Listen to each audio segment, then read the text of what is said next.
Good morning, everybody. I'm Gillian Askew. I'm your host for today. We'll just wait a couple of minutes to see if any more people are joining us today. I'm joined by my colleague, Mike Fairbotham, who will introduce himself shortly. We'll just hang fire for 30 seconds and see who joins.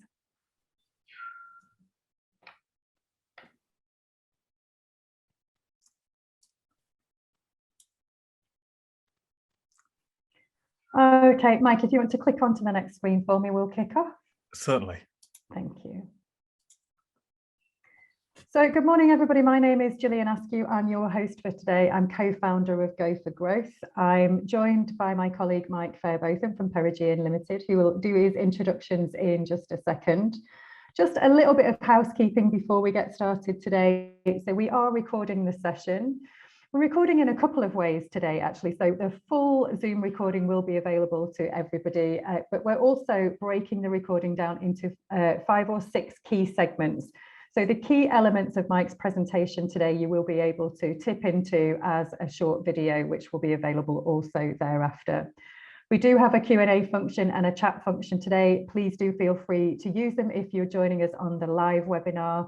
If you're watching this on playback and you do find you have any questions or any comments that you'd like to make, please do feel free to fire them through to either myself or to Mike. Our contact details are at the back end of the presentation. You can find all of the details there. We do have a lot to get through today, so if we find we don't have time for any live Q&A on the session today, please don't worry. If you have any questions, do keep them coming onto the Q&A. If we don't get to them, we will look at them outside of the session and come back to everybody also in slower time. So all that remains for me is to say thank you for joining us, whether you're joining us on the live event this morning or if you're joining us on playback. We know that time is really super precious for small businesses. So we really hope the session is of value today and it's helpful. Please do let us know how you find the event also today. So I'll hand you over to Mike. Thank you. Over to you, Mike. Thanks, Jill. That's really good. Thank you for that kind of intro there. So good morning, everybody. So my name is Mike Fairbotham. I'll do a formal introduction in just a second. And we are talking about today preparing to bid in the public sector. And again, as Jill was saying, kind of there is kind of those of you be watching live, some of you be watching this recorded. So we'll take Q&A as part of the end of the kind of main session. If not, we can kind of follow up with you afterwards. So little bit about me. So who am I? So I'm a chartered fellow of the CIPS organization. So I've been working with the Chartered Institute of Procurement and Supply for quite a while now. I'm a procurement advisor, coach, mentor. I teach for CIPS. I teach for the NHS Skills Development Network. And I do various other bits and pieces as well.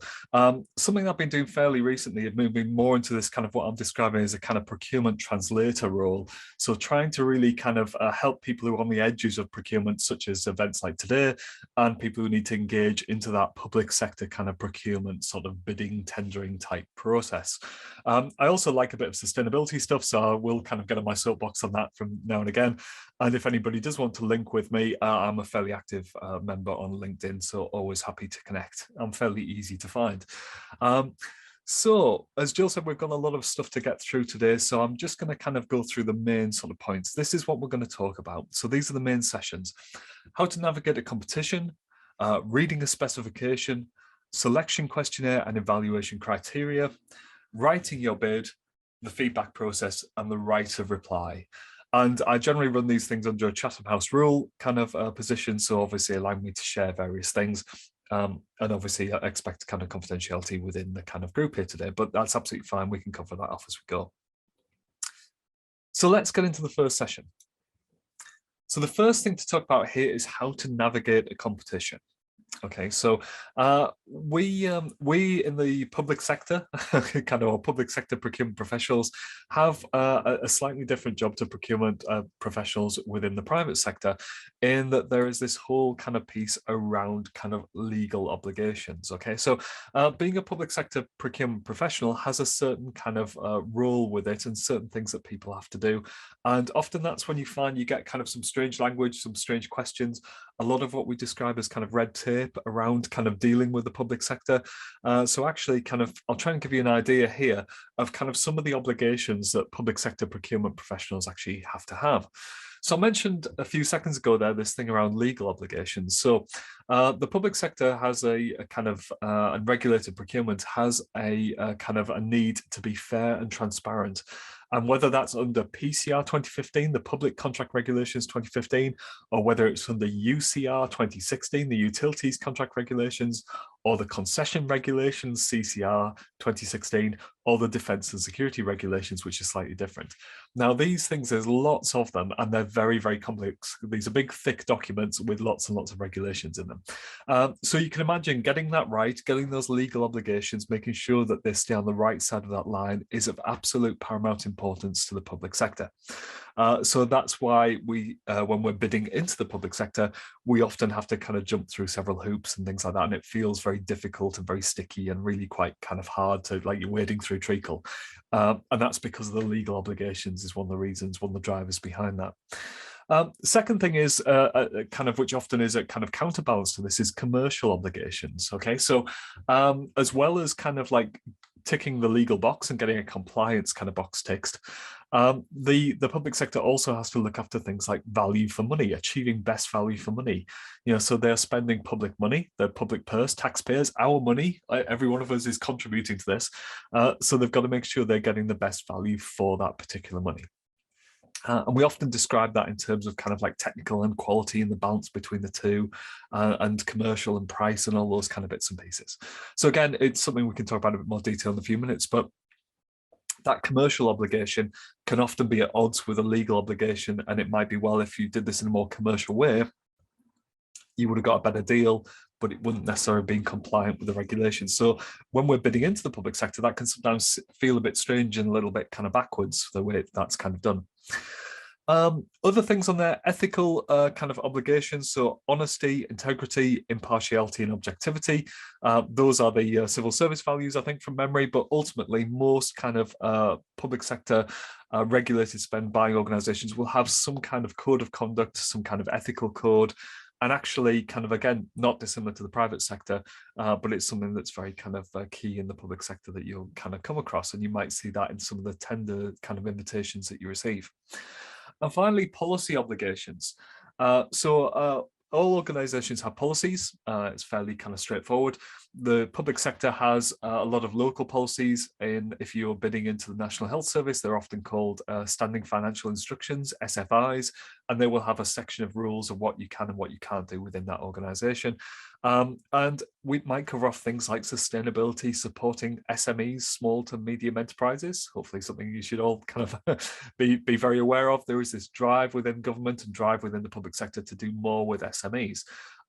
Sometimes that doesn't quite kind of, you know, hit the mark, and obviously, which is why we have days like today to try and help kind of join these two things together. But there will be numerous policies. And so what you might find is that you are gauging the public sector, and they're talking about then some obligations which are legal, regulatory obligations, and some which are more like policy, which are just local rules. So not legal, but things that they want to do and things that they have to do locally. And if you want a bit more information on this, it's all, the great news is it's all published. It's all in the public domain. So if you go to the gov.uk site and stick in the word procurement in the little kind of search box there, you will find a huge amount of information, probably more information than you want, really. Very, very detailed stuff, but all the regulations are on there, all the rules are on there, and kind of the stuff around kind of the changes as we're coming out of Europe and things like that, you know, which we'll talk about more in a minute.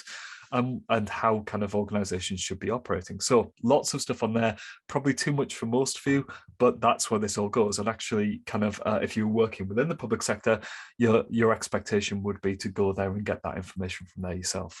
So there'll be somebody in every team, in every procurement organization, in every department who are actually doing these things and taking this lead from the Cabinet Office who produces all this stuff. So that's the kind of start. That's a bit of context for you. Next thing to talk about is that how you actually kind of how the public sector accesses the marketplace, and this is where we start to use some very specific kind of wording here and phrases and things. So let's come up with the first couple of things here. So an open or restricted tender. So usually there's something called an ITT, an invitation to tender. And the two processes we're talking about here are very much a kind of an open tender is something where the contracting authority, the public sector organization, will cast the net wide and they will basically kind of, it's a come one, come all, everybody's welcome, apply, and it's what's called a single stage event. So they will look at your bids, they will evaluate those, and then they'll select a winner. Now, a restricted tender is very similar, but it's called a two-stage event. So they will cast the net wide, and they say, well, actually, we're only going to take forward the 5 most, as an example, the 5 most suitable suppliers or potential suppliers. And then we want those suppliers to bid against our specific requirement. So rather than them having to evaluate 100 tenders, 100 bids, and potentially waste the time of those kind of applicants, people like yourselves, actually they'll say, well, we're only going to look at the best 5. So just send us some background information, who you are, what you're about, tell us you're interested, and then we'll down select to 5, and then you can bid properly against those kind of requirements. And so that's a restricted tender, so you might see those kind of things around. I'll get to the picture on the right-hand side there about what Finder Tender and Contracts Finder is in a moment. There's a horrendous thing called the competitive dialogue. Competitive dialogue is more akin to kind of private sector procurement, where it's a kind of an ongoing backwards and forwards negotiation over a period of time. The big downsides of competitive dialogue is that these things take a lot of time. So 6, 12, 18 months is not unusual for a competitive dialogue. And actually, when you're kind of doing competitive dialogue, the cost to actually bid into that kind of process has been estimated to be about £1 million per bidder who's actually bidding, plus the transactional cost of the contracting authority who's actually running that process is very expensive as well. So it's a very, very big kind of thing. It's usually only done for very big projects, very difficult projects, and you're probably seeing less and less of these kind of things advertised. What I would suggest is if you do see a competitive dialogue kind of advertised, have a really good read of it before you decide whether you're going to bid or not, because this thing might go on for 18 months. So really do be aware of that. And those kind of things are usually, you'd be invited to those by something called an invitation to negotiate, an ITN, rather than an invitation to tender, an ITT. A more slimline version of this, it's a little bit of a kind of a hybrid between the two, is something called competitive procedure with negotiation. And again, this is usually an ITN, and it's a bit like an open or restricted tender, just as I was talking about before, but there's a period of negotiation usually at the end of the process. So you aren't allowed to negotiate under the open or restricted tender. You are under competitive dialogue, and you are under the competitive procedure with negotiation. And I know that sounds quite strange, because you would think, well, every contract I've signed in my life, there's been a bit of negotiation around. It's very, very normal. The public contract regulations are very strict about what you can talk about, what you can't. And again, there's too much detail there to go into for today's session. But be very clear about what you can and can't do, and the clues are in the name of what type of procedure we are talking about here. An organization, a public sector organization, may be setting up something called a framework, which is a kind of a buying agreement. It's not a contract, it's like an agreement or an arrangement, it's called. And what a framework is it's kind of like they do all the heavy lifting up front. So with a framework, they try and get these kind of things set up front, get all the suppliers on them who can deliver that, and then they will do formal competitions, smaller competitions off that, or maybe something called a direct award. Frameworks can be really good to get yourself onto. It's a big thing to get awarded a place on a framework, and because it gives you an access, it gives you access to that kind of department who's named on the framework, or that body who's named on the framework. But equally, what it does as well is it allows those contracting organizations a legally compliant route to market, which means they don't have to go out via these big tenders. They can do something called a further competition, or a direct award, as we were saying a few seconds ago. Again, frameworks, very complicated, very interesting. Really do read the detail about how they're set up. And the health warning here is that you might find that you actually spend as much time tendering for a framework to win a place on the framework as you would for a specific contract, but you actually get no work at the end of it, because there is no commitment to spend under a framework. It's purely a vehicle to access the marketplace. So again, something you need to think about, kind of if you're bidding into that area, how much time and effort you're going to put into it. Actually, it could be a huge money spinner for you. It could be a really, really big kind of thing for you, but actually you might not win anything from it. So you might put a lot of effort in and get nothing back. Again, just a caveat to think about these things. Then you might get something called below thresholds. When we talk about thresholds, we're talking about the kind of what used to be the OJU thresholds. For some of you who may have heard that. And we're talking here about the kind of the levels above which competition is mandatory, is required by the law.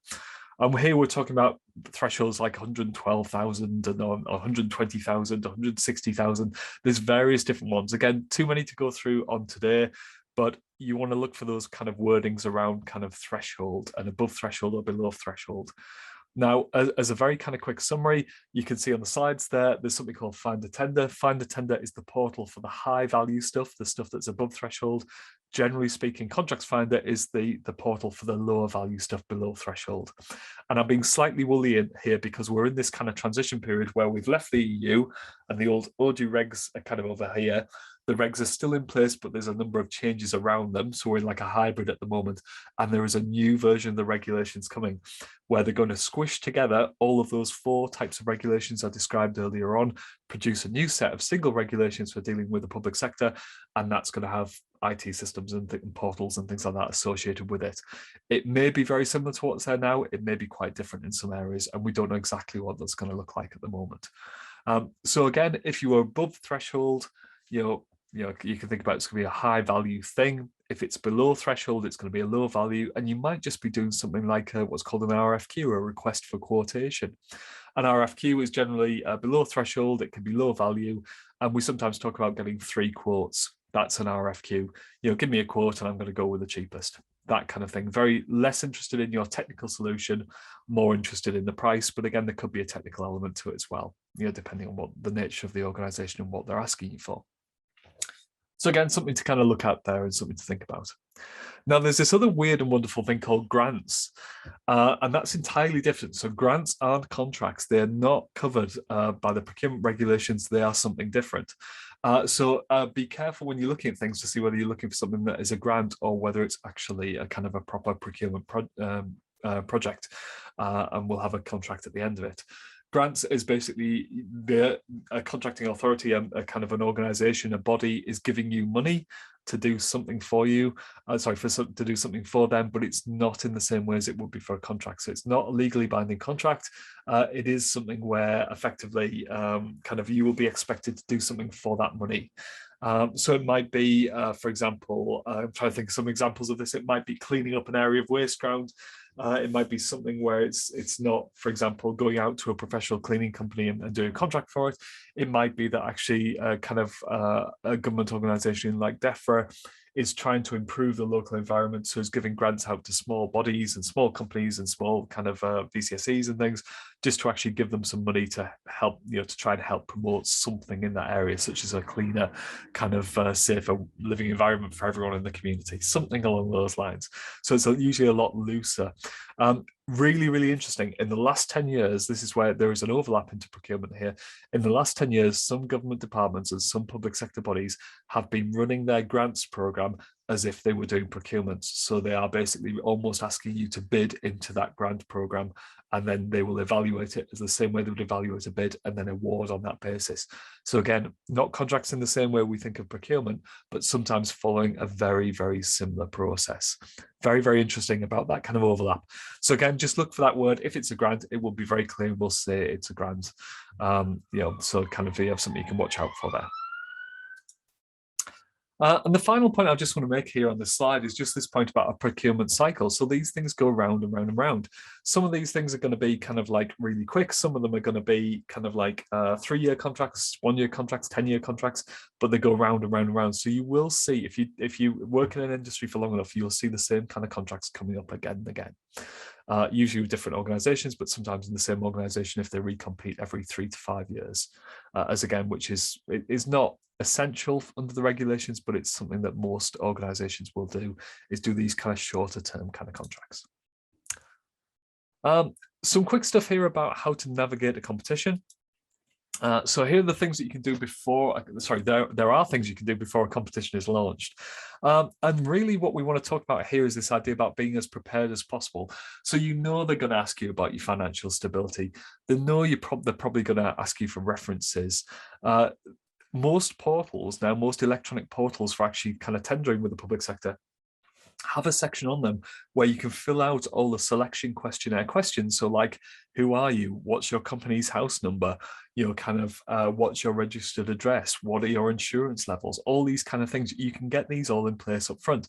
So that when you do actually come to tender or to bid into a piece of work, that's already there. You've already got that information there, and it's either just a case of confirming that that's correct or copying and pasting it across, depending on how the portal's set up. So there are lots of things you can do. And I always encourage people to kind of get as prepared as you can, because they're going to ask you these kind of questions, whether it's a huge contract or a smaller contract. They're going to want to know what your insurance levels are. So you may as well have copies of those certificates ready. And if you can upload them onto the portal, fantastic. Do that up front. Collect references as you go. There's all kinds of things that you can kind of do there. And equally, the kind of second part of this is that a contracting authority, on a run up to launching a tender, may well do a industry day. So a market engagement day or pre-market engagement day. And what they might want to do is they might say, well, we know we want to buy something that looks roughly like this, but we're not absolutely sure. So what they're going to do is they're going to talk to all parties that they can in the marketplace. And they're going to say, well, actually, kind of like, we're going to do a bit of engagement. We need to be fair to everybody. We're going to be transparent. We're going to use this conversation to kind of shape the specification. Okay, and what it's not going to be an opportunity for you to try and influence, unduly influence the buyer, or to share. It's not the right place to share your commercial strategy, but it's kind of like an engagement-based thing. So if these things come up, if you see these things, I would strongly encourage you to attend. A lot of them are done now because of COVID. You're using webinars and Zoom and things like that, like today. So that's great. You can go and see them.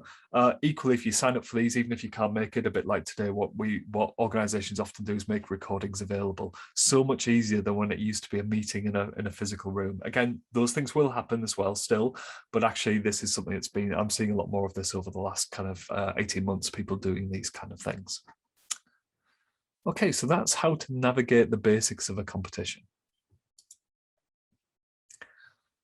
Right, folks, the next section we're going to talk about here is a little bit about reading a specification. Okay, so reading a specification, the specification itself is one of the core documents within that invitation to tender. And some quick things here about why a clear and correct specification is important.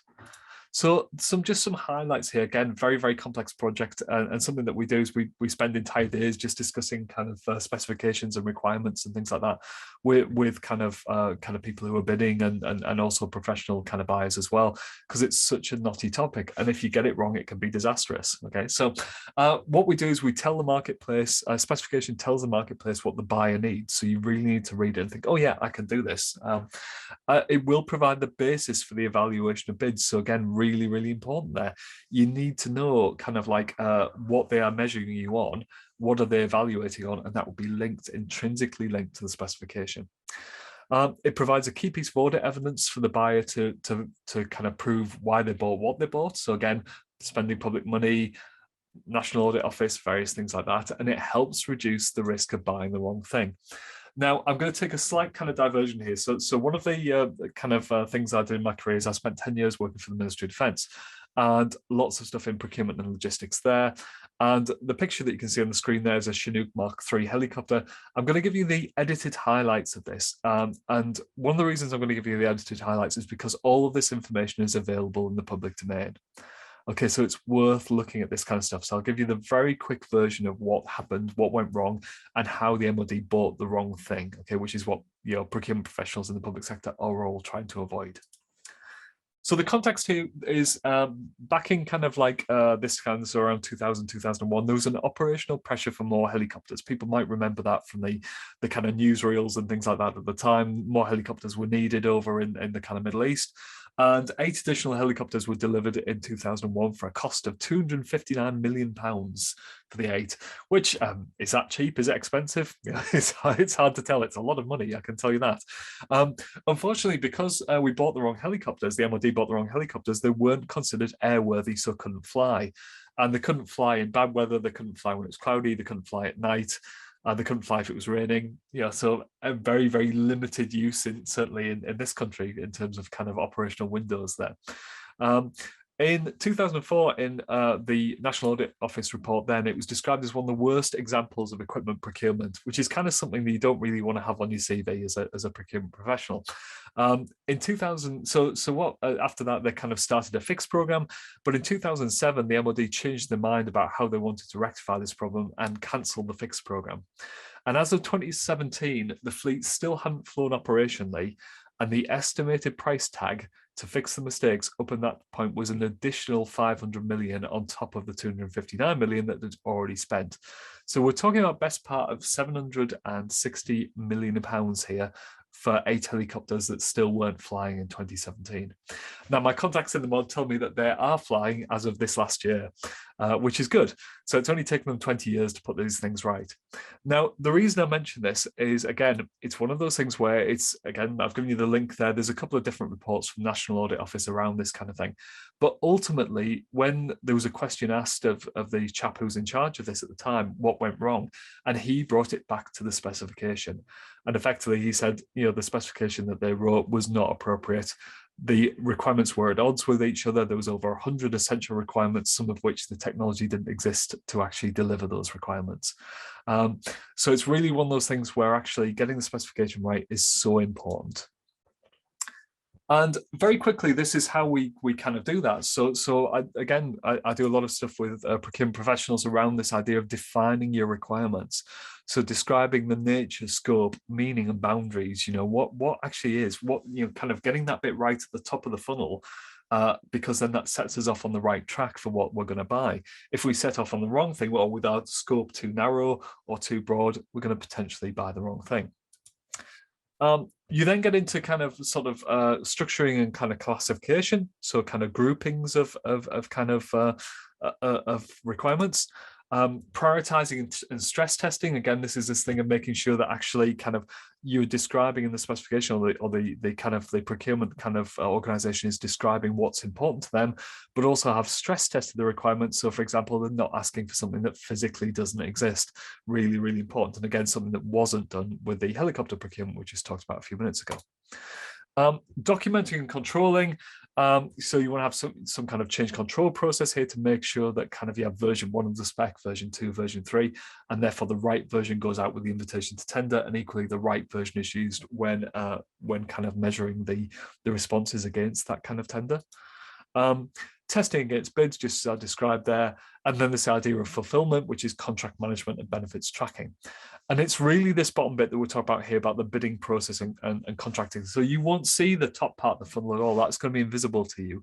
But what you are going to see is the version that comes out, and then they're going to test your bid against that version, the specification. And then you're going to fulfill that specification as part of your kind of contract. And what's really important for me when putting together a specification, this is something that you need to look at, is the clues are all there. What is it all about? What are they wanting to buy? And you'll see these words like kind of goods, services, and works. Goods are physical things. Stationery is an example of a kind of goods contract. There might be services, cleaning as an example of a kind of service contract, or it might be works. So works is things like construction, building a bridge or whatever that may be. So again, look for that to start with. If you are not in the construction industry, you probably aren't going to be bidding for kind of works-based kind of contracts. We then use this magical language in the public sector around kind of length of the contract, 3 + 1 + 1, 3 + 1 + 2, 3 + 2 + 1. What it means, the first number is the guaranteed length of the contract, and then the other numbers are optional extensions. A 3 + 1 + 1 is not a 5-year contract. It is a 3-year contract with 2 1-year extensions. So when you are bidding, you need to make sure that you have covered your costs within that 3 years, because actually you may not get the other 2. Or if you are, at least you understand that, you can take that risk across the other 2, but that's down to you. If you think you're only going to make any profit in the last 2 optional years, then you may want to consider whether you want to bid for that or not, on the basis that actually you could do that 3 years, and then the contracting authority would go, well, thank you very much, that's it, we're done. We're not going to do the other 2 years because we don't need it anymore. So again, have a look at those kind of things. Again, look at the total value of the contract. When you're looking at total value of the contract in the advert, it will be the through life, whole life cost ex VAT. Okay, and that will actually be for the 5 years. So they have to put the cost out there for the 5 years, even though you're only guaranteed 3 in this particular example. Again, something to watch for there, how that you might get caught out by that. And this final point on this slide is it clear what the buyer is looking to buy here? So kind of, are they looking to buy cutting edge technology? Is this what they're doing? Is this the nature of it? And that this one of the jobs I used to do is I used to work in the ambulance service, and that thing you can see there is obviously like a drone, and it's got a defibrillator on it. So the idea is that you can get that to people who are kind of inaccessible, or you can get there quickly, or that kind of thing. You'll mount rescue teams and stuff like that. The second thing you can see there is a Segway. And it might be, I've put here something fun. Realistically, what you're looking at there is you're looking at moving emergency medical personnel around somewhere large, like a shopping mall or a airport or somewhere like that. Okay, so that's something you can think about there. Is it something fun we want to buy? Is it something quirky? Or actually, let's be honest, is it just more of the same? If the ambulance service wants more ambulances, then their specification should be very clear that they want more ambulances. So they don't get people tendering with Segways or drones or whatever it may be. They want more ambulances. So that's what they're going to ask for. So again, the clues are all there, but everything that you need should be in that specification if it has been put together properly. Okay, folks, the next section we're going to look at here is the selection questionnaire and evaluation criteria. And I'm going to give you the very kind of short version of this. Again, we could spend hours talking about this kind of a specific point here.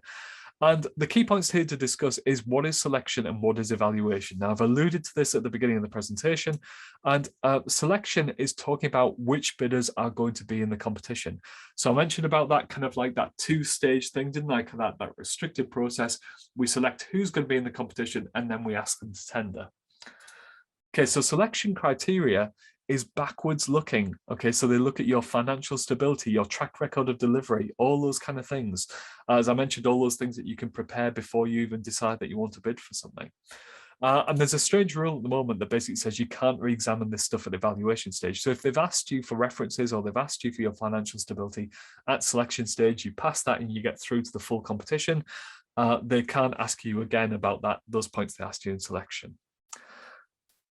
What is evaluation then? So evaluation actually evaluates the technical and commercial solutions on offer. So what your tender is actually saying. It's forwards looking. So it's looking at the solution and not the bidder specifically. And its measurement is consistent with the specification and the objectives of the procurement. So we talk about evaluation criteria being intrinsically linked with the subject matter of the tender. Okay, that's what we're trying to kind of make this work here. And actually, these things are forwards looking. So selection criteria is rearwards looking, is backwards looking, and evaluation criteria is forwards looking. Now, the big caveat here, guys, is that I mentioned earlier that the regulations are changing.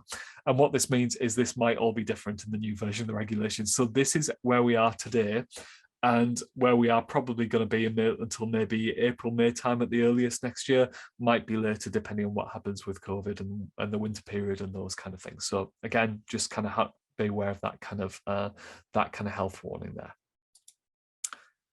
Okay, so what else have we got within this kind of selection criteria and selection questionnaire and evaluation criteria?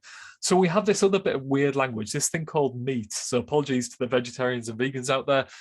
Meat is an essential part of public sector procurement, and meat stands for the most economically advantageous tender. And it is basically the mixture of technical, sometimes called quality, and commercial, sometimes called price. Okay, so it's a mixture of those things. And you'll see these weird and wonderful ratios, 70-30, 60-40, 50-50, should always add up to 100. So that's your first kind of clue if something's not been done properly. And this, for example, the top one would be, let's say, 70 quality, 30 price. So that means it's heavily weighted on the kind of the quality of what you buy, of what the kind of procurement person is buying. 60-40 is a little bit more balanced, and 50-50, they're saying that the price is just as important as the quality. Okay, so very, very important. And something which I always say to people who are bidding, actually, if the contracting authority have gone like 80-20 or 70-30, with the quality number being higher, they're really, really interested in the quality. And you might be able to have a higher price put in, because actually the higher price won't be the big kind of factor that will decide whether you win or not, generally speaking. If it's the other way around and it's 80 on the price or 70 on the price, then a very, very small change in the price will mean potentially that you're going to be kind of, either better in the rankings or lower in the rankings, because it's going to have a much more of a higher multiplying effect on the final score. Really important to understand that point. So look at what the procurement team is telling you by that ratio, and then put your bid together accordingly. Now, rather confusingly, under the new versions of the regulations, meat might become mat. most advantageous tender. And the reason for that is that there is an accusation made to procurement professionals in the public sector that they only want to buy the cheapest. And we would say in the public sector, we don't want to buy the cheapest, we want to buy the most economically advantageous. Now, to the person in the street, that kind of sounds like the cheapest, just with a posh way of saying it. So we're looking for that most advantageous tender, and that allows you to include things like social value, sustainability, and you could include those anywhere, and a lot of contracting authorities have been over the last 5 years, maybe even 10 years in some cases, but actually this is making a clear kind of message that MAT is what we're looking for, so it could be anything where you can add that kind of value there. Okay, guys, we're now talking about writing your bid. Okay, so a little bit about writing your bid here. And I'm going to give you some kind of highlights here and some kind of quick tips. Again, we could spend hours and hours talking about this, but this is the kind of quick version. Okay, so I'm a very big fan of a logical, structured, and repeatable approach. Okay, that's my kind of core thing with this. And I apply that to anything where we're looking at kind of bids, tenders on either side of the fence. And one thing that you should do is that you should assign a bid lead, somebody who's responsible for the process, the content, and the result, including asking clarification questions. So certainly my experience with this is the bidders who do better are people who are more organized and have this kind of lead, kind of this bid lead kind of person. Break down the bid into actionable chunks and be coherent across each part of your response. So again, it's okay for different people to write different chunks of your response, but then you've got to have this one person pull it all together to make sure it's coherent. So you're not saying one section you'll do this, and then another section you're saying you do something completely different. Really, really important. And this point here, guys, quality matters, so proofread your bid. Nothing turns me off more as a procurement professional than reading tenders that have spelling mistakes, grammar errors, and things like that. And it just sends the wrong message. There was a large contract I was dealing with many years ago, and it was like a £10 million kind of service contract. And actually, there was a spelling error in the first line of the answer to the first question. And that makes me think, well, come on, guys, if you can't kind of spell check your work, how are you going to kind of manage a £10 million service contract? It doesn't fill me with confidence. Now, so kind of think about what it looks like and think about how you can influence the kind of the minds of the people who are marking this by showing that you are professional organizations, that you do things properly and you check your work before you submit it, that kind of thing. Quality matters. And I quite like a bit of independent proofreading.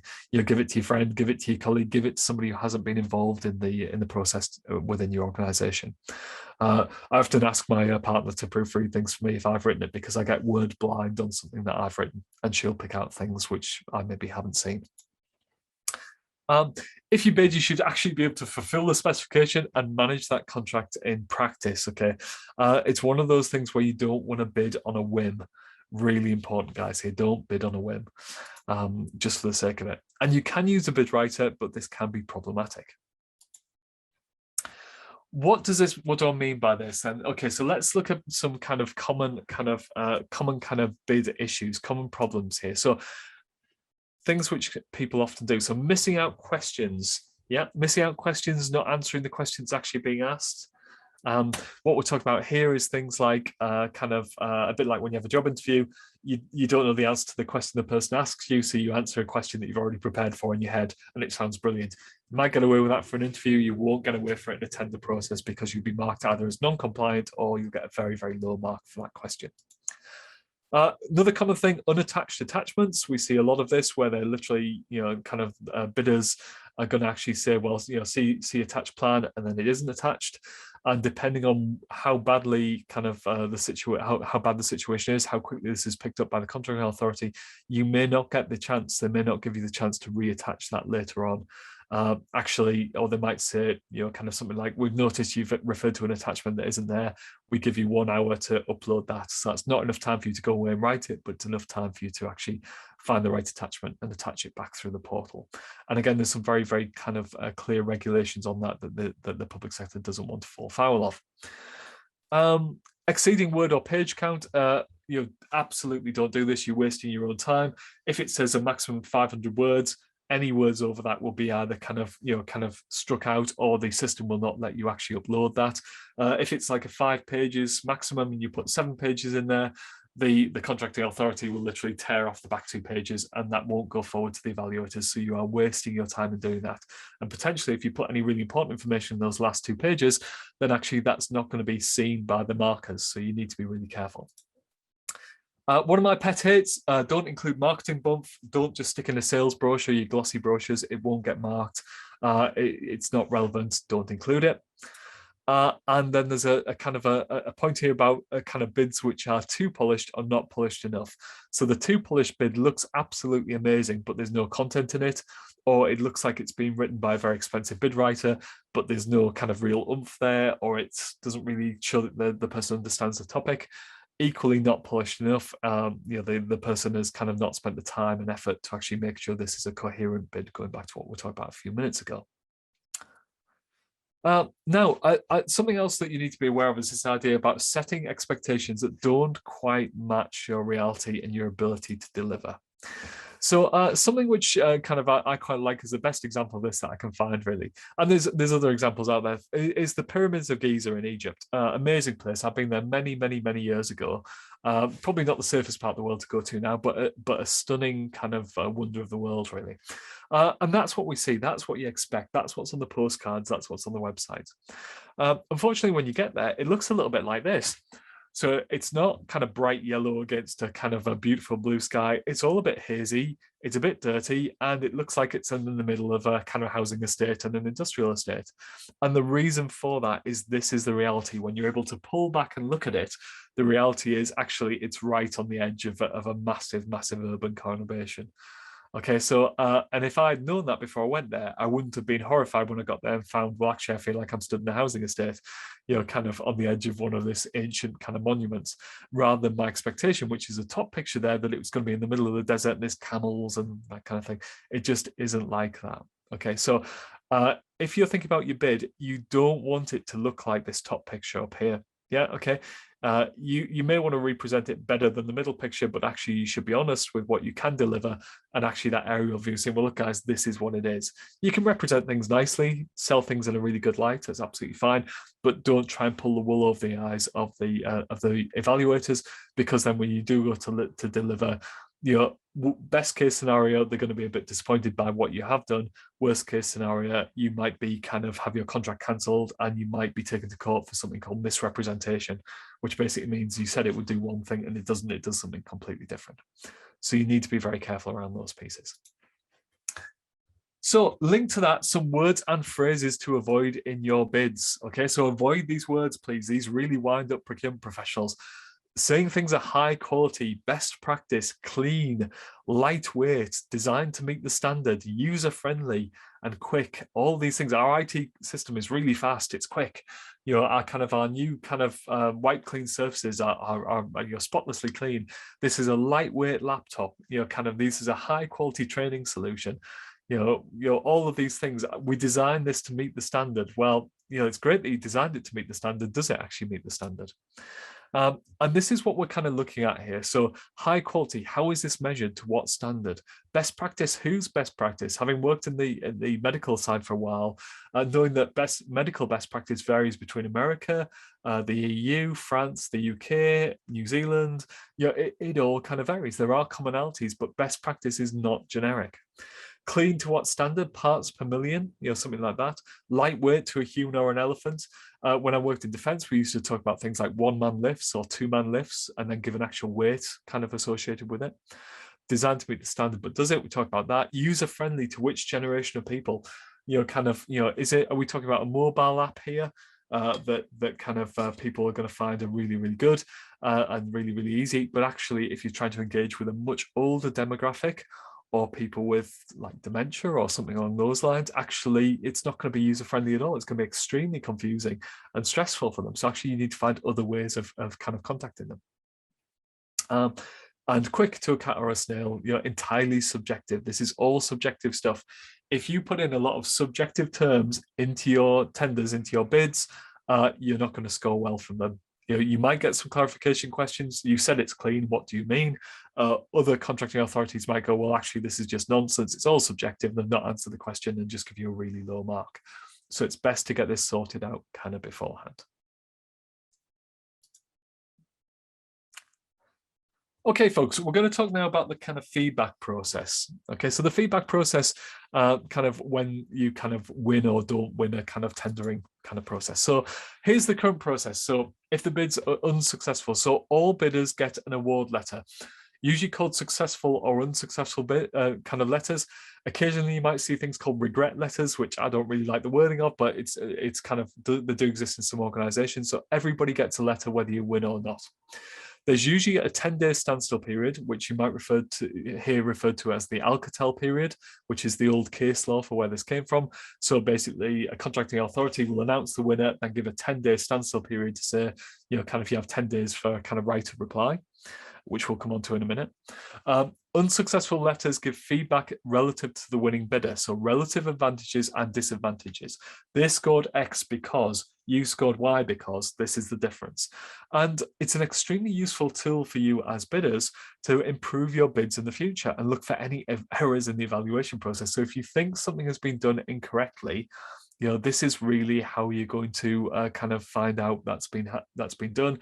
If you think, well, hang on a second, you scored me too. Say you said that there's no attachment, and I'm sure we uploaded that project plan. Those kind of things. This is how you're going to find out, and how you have the opportunity to write back and kind of raise your kind of concerns with the kind of contracting authority. And what that looks like there is this point of kind of right of reply. So when we talk about right and reply, folks, we're talking about what you can do if you aren't happy. Okay, so you've gone through the process. You now can write this kind of firm but polite letter. Okay, and it's one of those things where actually I think there's no reason in kind of being angry or being kind of upset or being really disgruntled with a contracting authority. Write a nice polite letter that's firm and says, actually, I think you might have made a mistake here. I think you haven't scored us properly. I think you've done this wrong. I think you've said in the evaluation criteria you're going to do this, and then you've actually measured us on different things. Those kind of points there, kind of are the kind of things you can write back to them. Now, that is not a formal legal challenge. Okay, that's just a letter. Okay, so you might want to take legal advice on that before you send it, but actually you can send that and maybe say, we are encouraging you to either review the process, review the tender, go back through it again, maybe rescore it, or actually you need to tell us that you're not going to do that, because actually if you do, what we're going to do is we're going to raise a formal legal challenge. Okay, now formal legal challenges, you apply to the court, and the court sends a nice attractive pink piece of paper with lots of big heavy legal lines on there, things like kind of cease and desist and big scary words like injunction, and these things will be stamped by the court, so it'll have the court seal on the corner of it. And the reason that you don't just do these willy-nilly is because these cost you a minimum of £10,000 just to raise that, plus your own legal fees of your lawyers to actually organise that for you. Okay, so this is an expensive thing to do. So you never do this on a low-value contract, but you would always write that letter if you weren't happy to say, well, actually, I don't think you've done this fairly. I don't think you've been transparent. I'd like to reconsider, that kind of language. You can always use the Freedom of Information Act, so FOIA. You can do an FOI request. I'm not a big fan of these from the other side of the fence. I don't think it's the best way of doing this, but actually it's something that you can do if you want to. So Freedom of Information Act kind of gives you that ability to write to the contracting authority and ask them to kind of tell you why they've done what they've done. When I'm on the other side of the fence as a public sector procurement professional, I would always prefer that somebody actually just email me, ask me the question, and I'll probably tell them anyway. They should only use a Freedom of Information request if the contracting authority maybe is being less helpful than they could be. But again, it's a method that's open there. It's in the legislation, so you can use it if you need to. Once the contract is actually live and running, you have the ability to call on something called contractual ineffectiveness. So contractual ineffectiveness is effectively, is the procurement authority, the contracting authority, doing what they said they were going to do when they tendered. So, you tendered to buy a fleet of 10 cars, you actually ended up buying a fleet of 10 hovercrafts. Well, I don't think that's the same thing. The numbers are the same, and you might use them for transport of people, but that's very, very different technologies. So actually, I'm going to say, well, I'm going to raise a contractual ineffectiveness concern via the court. And actually then we're going to look at maybe stopping that contract, re-rolling it, and then going out again for competition. There's lots of rules around kind of contractual ineffectiveness, and again, far too complex to go into today. But if a contract's just started running, you're out of that 10-day period, but you're still not happy, it's something that you could consider looking at. And again, you can take your own legal advice on what that might mean. Now, there's something else that exists at the moment, which is called kind of the PPRS, Public Procurement Review Service. Okay, and what this is this is basically a kind of like a body that exists, and it's a bit like a kind of a complaints body. It doesn't have a lot of teeth, but you can raise suspected poor practice with them, and they will look into it on your behalf and then let you know the outcome and write back to the government department and maybe change policy or whatever it may be.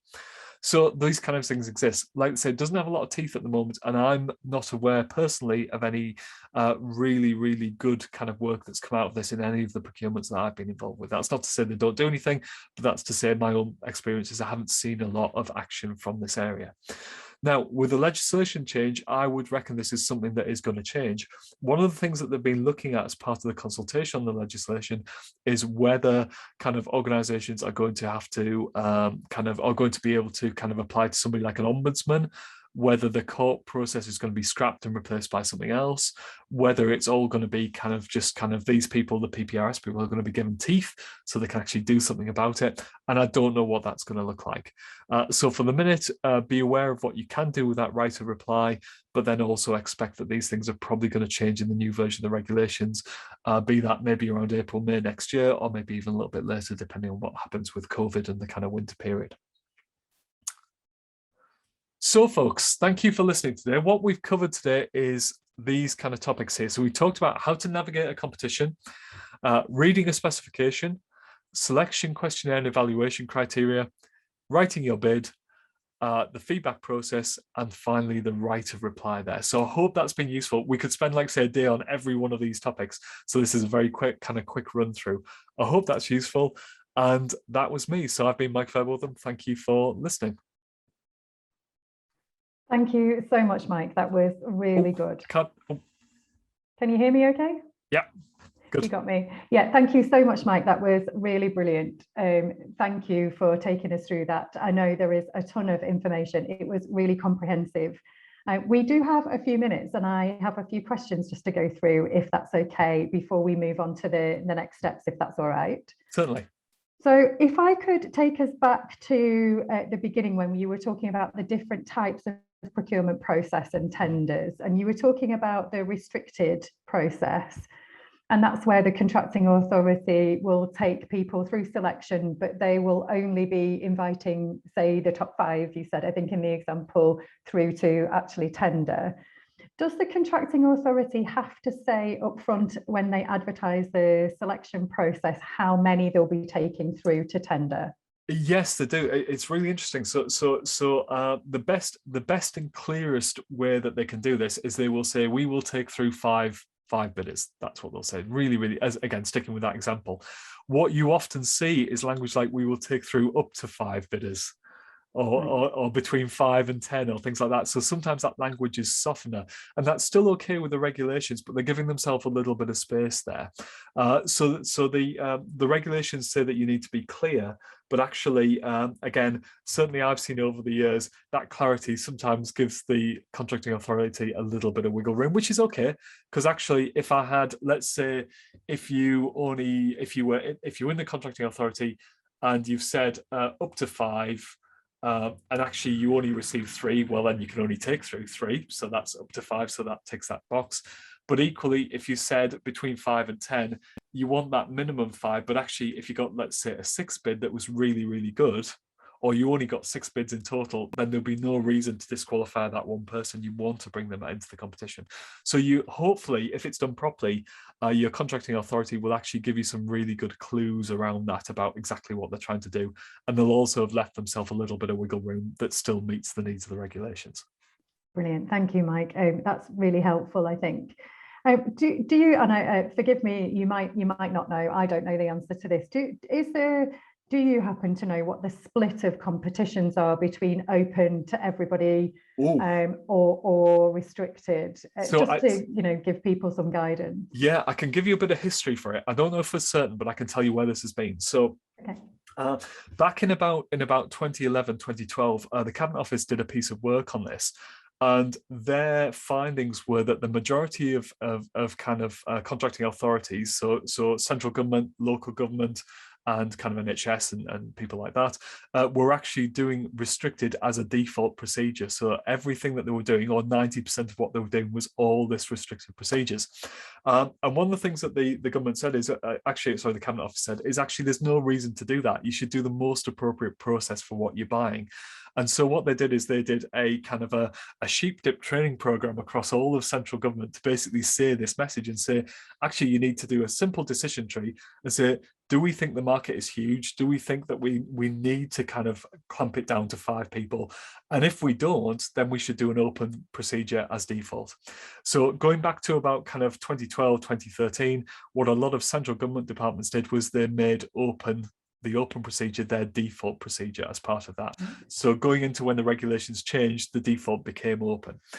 Now, the caveat I said at the beginning there, I don't know where we are now, but what I would say is by sector, a lot of buying habits tend to be the use of frameworks. So for example, I do a lot of work with the NHS, and every NHS trust that I've dealt with recently probably does about 80% of their procurements through frameworks, either direct awards or mini competition of frameworks.